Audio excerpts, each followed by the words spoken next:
is that what you're expecting? Is there any factors to it? Like, is there any multiplication factor that actual strain is such and the obtained strain is such, the ratio between them? So all of that will help you to have confidence in the value. And without confidence, don't go into the job, because data from a structure will be extremely messed up, and it's your understanding that helps you to isolate those mess. And if you have an idea that these are the mess that can affect me, you might be able to monitor them. For example, you might be able to monitor temperature quite easily, rainfall quite easily. Weather stations these days are not really expensive. You can get one for 9,000 rupees. Put them up. You get temperature data, you get rainfall data, you get wind, you get CO2, whatever. They're not expensive, and they synchronize quite often with your mobile phone even. So that's another thing. Those who are in the long-term business, universities especially, install weather stations wherever you can, because that data will help you to predict your resilience for climate change in the long run, not in the short run. At least you get data. So do that. There's something called Weather Underground. It's a website that you can register. If you have a weather station, you can just register it, and the data goes into that, and everybody will be able to get access to it. Which also means if everybody registers, you get access to all the data. So it's an open thing. So in Europe, where people have weather stations just outside their home for playing with it, they have Weather Underground database. So much so that quite often now companies are downloading that data sheet to see, because that's more distributed sensor rather than you paying for one sensor sitting in a government port somewhere. You have a lot more localized information. Technology will evolve, so pay attention to those things. Any other questions? I'm happy to answer.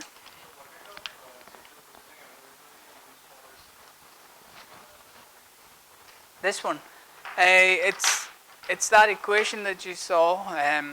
So it's quite an easy programmable equation in Excel.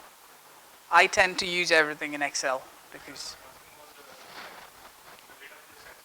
the data comes as values of resistance values. So it doesn't need to be processed that much.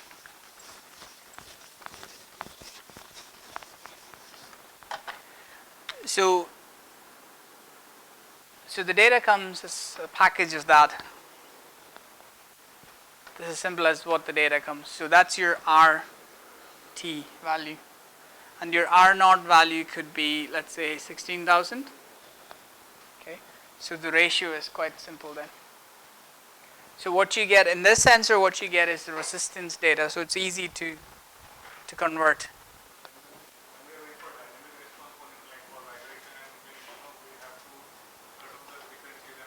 Yeah, you do. For example, the permit test that I mentioned a few days ago, it puts out a value in conductivity, okay, at temperature, 8 temperature T. So that needs to be converted to 25 degree. That needs to be conducted to chloride concentration. So there is a steep calibration for it. That's because it is a sophisticated conversion. And these kind of equations means what they're converting is sophisticated. And that's where the calibration comes into. I mean, if you do trials, you will know these compensation equations are working and they don't need any more new factors for your climate, and no other factors are contributing to it. So you need to have confidence on what you're installing and whether it'll do the job for you. So better to do trials. A lot of these techniques are now you can synchronize it with your mobile phone. So instrumentation is no longer that heavy. You don't need a programmable computer or anything anymore. So try those things in your spare time. Install the sensors in your home, see if it works. Jump around the table to see some of your vibration sensors are picking up everything. Your mobile phone is a vibration sensor. So have you ever looked at that? It has an accelerometer in it. It'll give you a perfect accelerometer reading. Put it on a table on one end and start making noise to see how does that vibration translate to that. And there's things like a known weight. You can apply a known weight onto the table, and that should create a vibration of certain frequency. Is that what you're picking up, or is there an attenuation factor? The game is yours. The developments that any university will put out will always have a shelf life. And taking that beyond what the university intended is by practice. And that information that you gather is your IP. And everybody will have different set of IPs on that. And in the future, everybody will concentrate on different areas. And that's how industry evolved in the past. That's how industry will evolve in the future. So some of you may specialize on strain measurements and taking decisions based on strain. Some of you may work with the underwater inspection. Some of you may work on the durability. But you develop a lot of skill set which cannot be compensated otherwise. These are not exact science. So good luck. Hope you find it useful. Do you want to take over? Yeah.